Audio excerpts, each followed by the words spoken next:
ધીમે ધીમે શું થયું છે, ધર્મનો હારાશ એવો થયો, લોકોની સમજણ એવી થતી જાય છે કે ભાઈ પૈસા બે કમાવા હોય તો થોડું આડું અવળું કરવું જ પડે, નહીં તો તમે પૈસાવાળા ના થઈ શકો. આ કાંઈ સત્યવાદી હરિશ્ચંદ્રના જમાના નથી રહ્યા. હવે થોડું આડું અવળું તો કરવું જ પડે, તો બે પૈસે થવાય, બે પાંદડે થવાય. આવી એક સમજણ હવે નવી ઊભી થતી જાય છે. એટલે બધા ખોટું કરવા તરફ છે. આ હકીકત છે કે નહીં? આ કડવી વાસ્તવિકતા છે કે નહીં?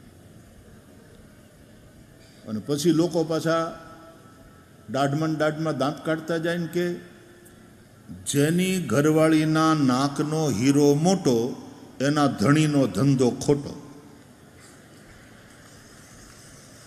નહીં તો આટલો મોટો હીરો થાય નહીં. સાચો હીરો હોય આ 5-7 કેરેટનો તો એમને એમ ન આવે. એ રૂપિયા ભેગા થયા હોય તો જ આવું બને, અને એમ ખોટું કર્યા વગર રૂપિયા કાંઈ કમાવાય જ નહીં. આવી એક સમજણ, આ ખોટી સમજણ છે.